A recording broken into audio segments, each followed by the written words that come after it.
Hey, Young and the Restless fans. We have got your 2-week spoilers for June 1st through the 12th, and I am telling you right now, Genoa City is absolutely not giving anyone a moment of peace during these 2 weeks.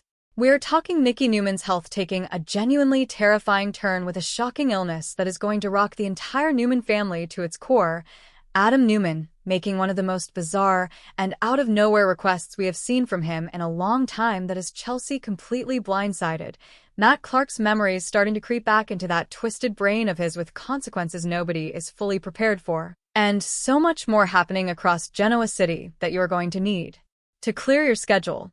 It's Belinda from Soap Dirt, and we are breaking down every single thing that is coming your way in the first 2 weeks of June on Young and the Restless.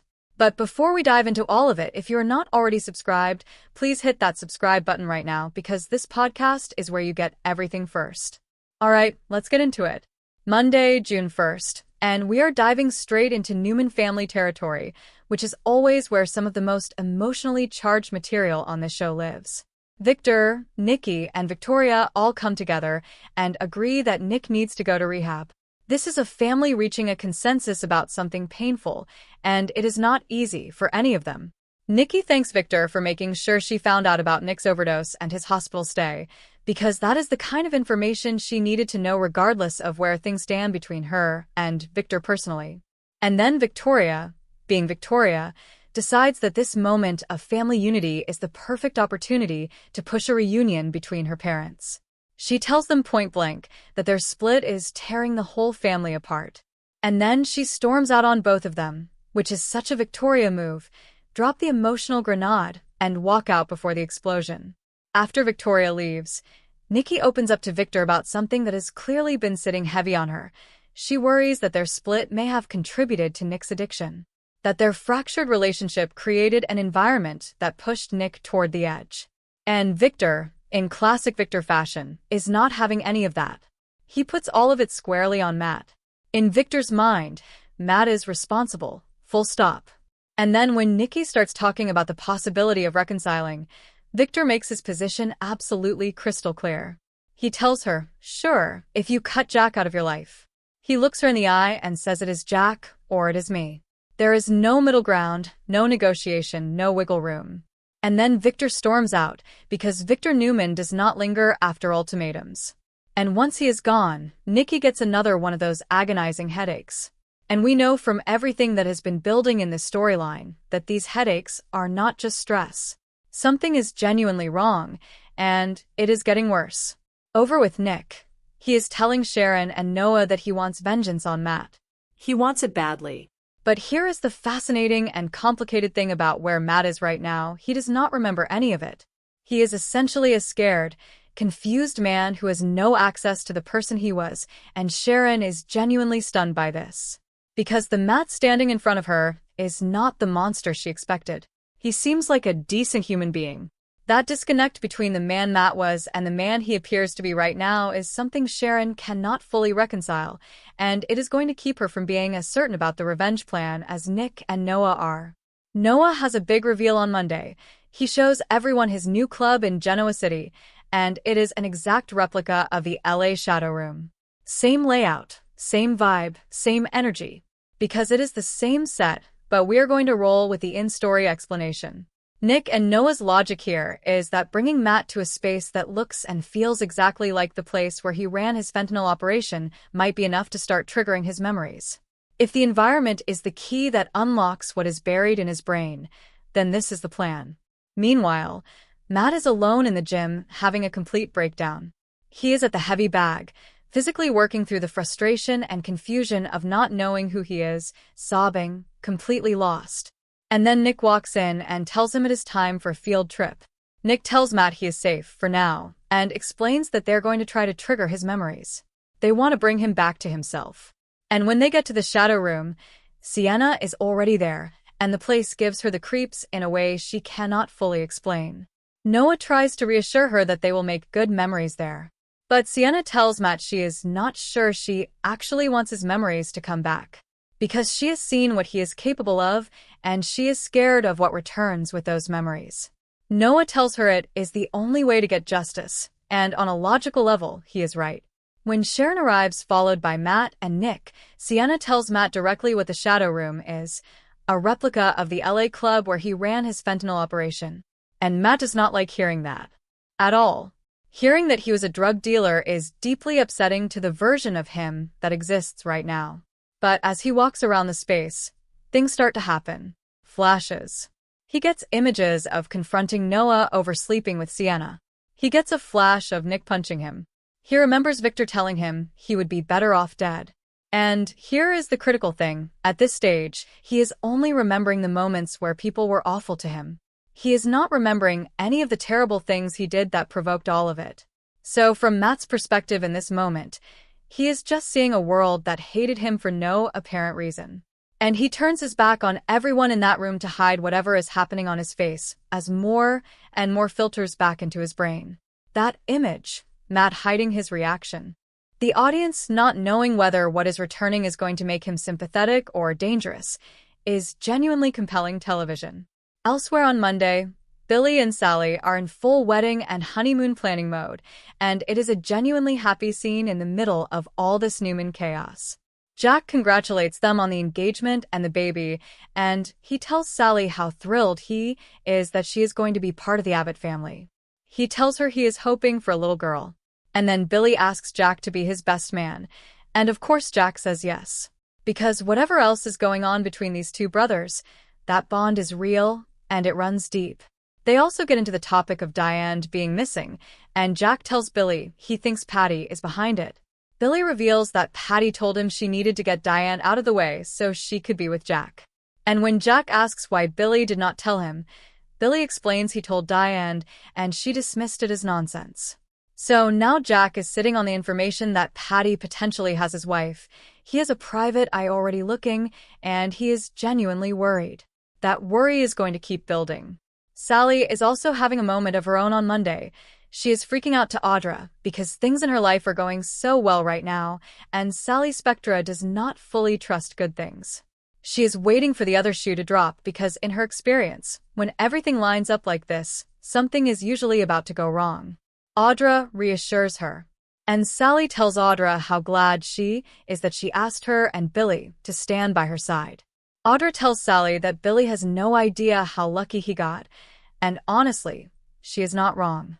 Tuesday, June 2nd, Victor confronts Nick about following through on his promise to go to rehab. Nick told Victor he would go after he got to see Matt, and that meeting happened on Monday, so Victor is holding him to it. But I think Nick is going to push back, because from Nick's perspective the Matt situation is nowhere near resolved. Matt is out there with his memories coming back in pieces, and Nick is not going to feel safe walking into a rehab facility while that thread is still loose and unresolved. So Victor and Nick are going to butt heads over this, which honestly is just a standard Tuesday in the Newman family.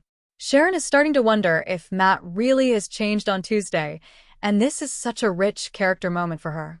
Because Sharon has always been someone who believes in the possibility of redemption. She has lived her own complicated story. And watching this man who does not remember being a monster genuinely struggle with his identity, it is getting to her. The question that is going to haunt this whole storyline is whether Matt's memories returning will leave him shocked and horrified by who he was, or whether the villain is going to reassert itself the moment it has access to the keys again. Adam and Sally talk about her pregnancy on Tuesday, and this conversation is going to carry so much unspoken weight. Because any conversation between Adam and Sally about a baby is going to summon the ghost of Ava, the daughter they lost together, the grief that never fully went away. Adam is going to feel things in this conversation that he probably cannot fully articulate. And he is almost certainly going to say something about Billy. Adam's track record of staying neutral on Billy Abbott topics is essentially non-existent, so I fully expect him to warn Sally that Billy is going to fail her as a husband and as a father to this baby. Whether Sally hears that as concern or interference is going to depend entirely on where her head is at. And then there is the thing Adam does this week that genuinely has people raising their eyebrows. Adam asks Chelsea if she has thought about having another baby. His reasoning, apparently, is that she and Adam did such a great job with Connor. And Chelsea is immediately going to see right through this. Because Adam has never brought this up before. Not once. And the timing, with Sally being pregnant, is so transparent that Chelsea is going to clock it immediately. This is Adam processing Sally's pregnancy by redirecting some complicated feelings toward Chelsea, and it is bizarre enough that Chelsea is absolutely going to be scratching her head over it. This is the kind of move that only makes sense in Adam Newman's specific emotional logic. Wednesday, June 3rd, Victor and Nick are at it again, this time arguing specifically about what to do about Matt. And the core of this argument is that Nick wants to kill Matt. He wants him dead. And Victor, for reasons that are partly about protecting Nick and partly about maintaining control of the situation himself, does not want that to happen. Victor would rather push Nick toward rehab, let law enforcement handle Matt, and keep Nick from doing something that would destroy his own life even further. This is Nick's second overdose.